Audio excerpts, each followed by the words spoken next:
समय हमारे चारों ओर है, मगर क्या वो वही है जो हम समझते हैं? समय हमेशा आगे बढ़ता हुआ नजर आता है, मगर क्या वो पीछे भी जा सकता है? क्या सारी घटनाएं एक के बाद एक होती हैं, या फिर पास्ट, प्रेजेंट और फ्यूचर एक दूसरे के साथ ही रहते हैं? ये शायद साइंस का सबसे चैलेंजिंग टॉपिक है, जो सच्चाई के बारे में हमारी सबसे बुनियादी सोच पर ही सवाल खड़े करता है। क्या समय ब्रह्मांड का बुनियादी हिस्सा है, या फिर समय का असल में वजूद ही नहीं है?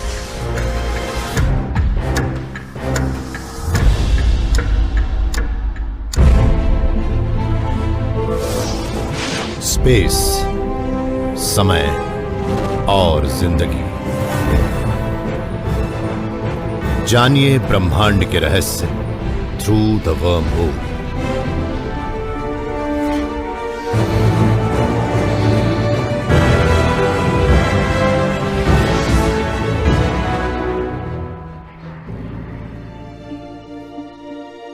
वक्त क्या हुआ है अभी?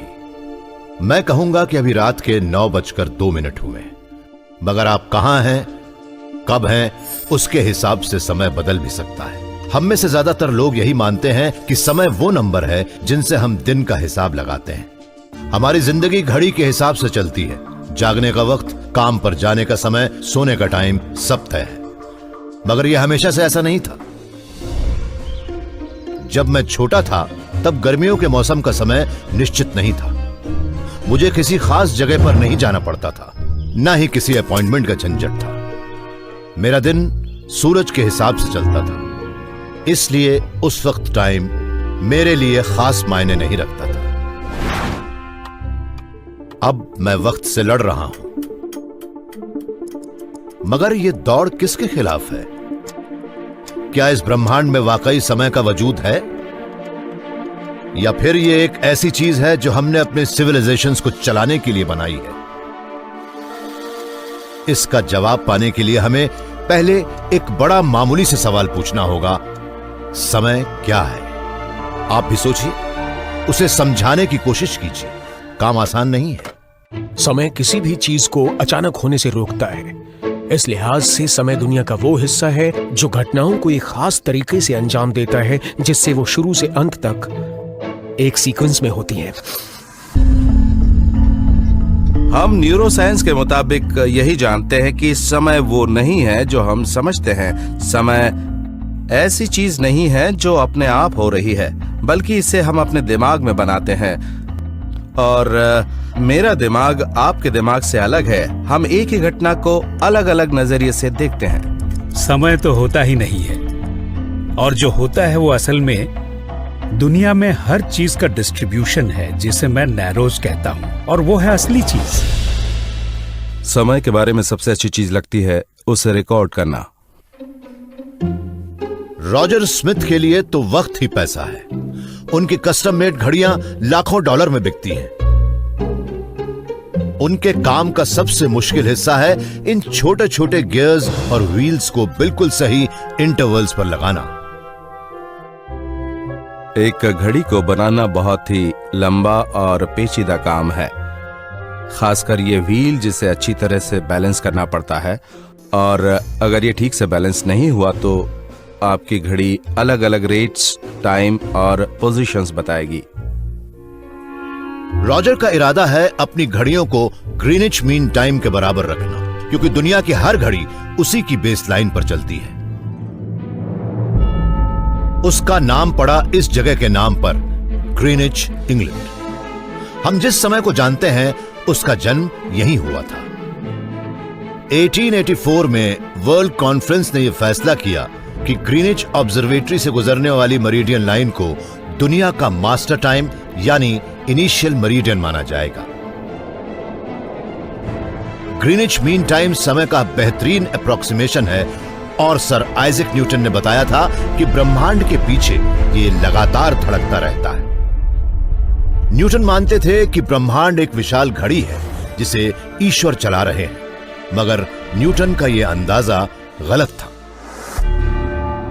ली स्मॉलन एक थियोरेटिकल फिजिसिस्ट हैं और वो समय के रहस्य की गुत्थी सुलझाने की कोशिश कर रहे हैं। न्यूटन ने समय के बारे में कहा था कि वो एब्सोल्यूट है, वो एक मेट्रोनम जैसा है और उनके मुताबिक वो लगातार चलता रहता है, भले ही ब्रह्मांड में कुछ हो रहा हो या नहीं। मिसाल के तौर पर हमारे स्टूडियो में कुछ नहीं हो रहा, कोई धुन नहीं बज रही, फिर भी इन सब से बेपरवाह मेट्रोनम चलता जा रहा है। समस्या ये है कि हम उस एब्सोल्यूट टाइम का पता लगा ही नहीं सकते। हम एब्सोल्यूट टाइम का पता नहीं लगाते, हम समय को ढूंढते हैं होने वाली घटनाओं के बीच में, और इसे दिखाने के लिए हमने इन म्यूजिशियंस से धुन बजाने को कहा।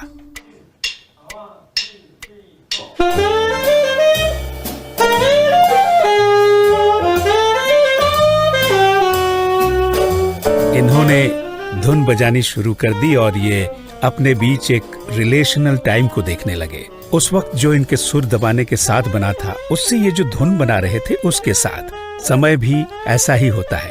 तो हमने मेट्रोनम को बंद कर दिया, असल में उससे छुटकारा पा लिया, मगर दुनिया चलती रही, संगीत चलता रहा वैसे ही जैसे पहले चल रहा था।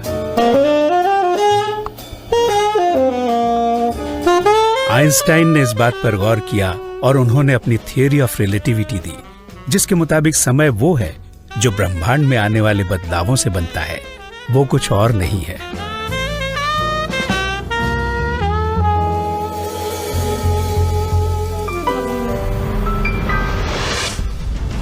आज भी बहुत से लोग आइजैक न्यूटन के एब्सोल्यूट टाइम को एल्बर्ट आइंस्टाइन के रिलेशनल टाइम से ज्यादा सही मानते हैं।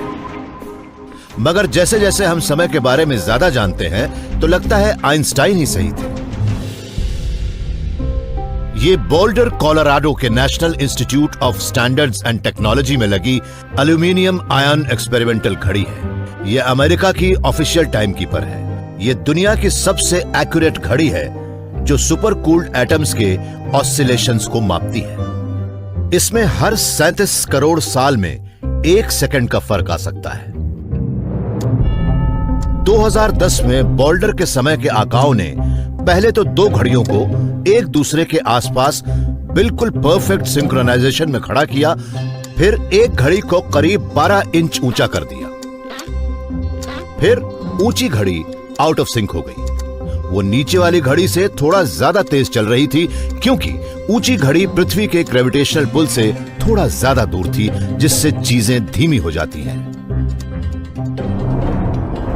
आइंस्टाइन ने कहा था कि 20वीं सदी की शुरुआत में ऐसा होगा और 20वीं सदी शुरू ही हुई थी।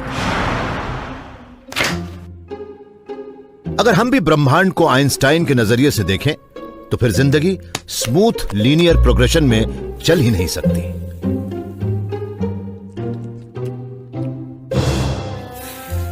एक मामूली से काम को भी रीअरेंज किया जा सकता है और वो न आगे जाएगा न पीछे, मतलब न शुरुआत होगी न अंत। अगर हम समय के दायरे से बंधे न रहें तो ब्रह्मांड कुछ ऐसा होगा।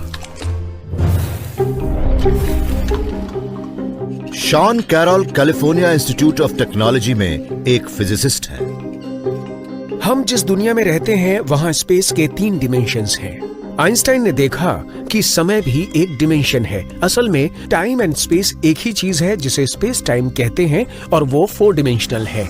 हम उसमें ही रहते हैं, उसमें ही चलते फिरते हैं और हमारी जिंदगी उसमें ही बीत जाती है। आइंस्टाइन ने यह भी देखा कि ग्रेविटी भी स्पेस टाइम के झुकाव का ही एक रूप है। ब्रह्मांड के अंदर प्लैनेट्स हैं, ब्लैक होल्स हैं और दूसरे मासेस या एनर्जीज भी हैं। वो स्पेस और टाइम को अपने चारों ओर रैप कर लेते हैं और उसे ही हम ग्रेविटी के रूप में देखते हैं। असल में स्पेस टाइम का ही रैप होता है, वही टाइम है और स्पेस भी। अगर हम किसी तगड़े ग्रेविटेशनल फील्ड में जाते हैं तो वहां हमें टाइम का फ्लो आउटर स्पेस के मुकाबले बिल्कुल अलग नजर आता है। इस टाइम की रिलेटिविटी की वजह से कई तरह के असर होते हैं, जैसे कि पृथ्वी पर रहने वालों के मुकाबले एस्ट्रोनॉट्स के लिए वक्त ज्यादा तेजी से चलता है। मगर आइंस्टाइन के बताए समय के इस रहस्य के हल ने एक और चुनौती भरा सवाल खड़ा कर दिया। अगर हम अपने आसपास देखें तो ऐसा लगता है कि ब्रह्मांड यही है हमारे सामने। इसका मतलब यह नहीं है कि पास्ट, प्रेजेंट और फ्यूचर एक साथ ही मौजूद है। क्या यह हो सकता है कि फ्यूचर भी यही हो? फिजिक्स का कहना है कि समय का हर पल बराबर होता है। उसके हिसाब से हम कह सकते हैं कि वो सब साथ में है, वो सब हमारे सामने है। मगर ये बात वैसी नहीं है जैसा हम समझते हैं। समय का हर पल स्पेस में अलग अलग जगह पर है, यहाँ नहीं है पर उनका वजूद है, मगर वो कहीं और है। फर्क सिर्फ इतना है कि हम स्पेस के मुकाबले यहाँ वक्त को एक एक पल में महसूस करते हैं। हम अपने पास्ट के पलों में नहीं जा सकते। इस वक्त फ्यूचर के बारे में कुछ नहीं कह सकते।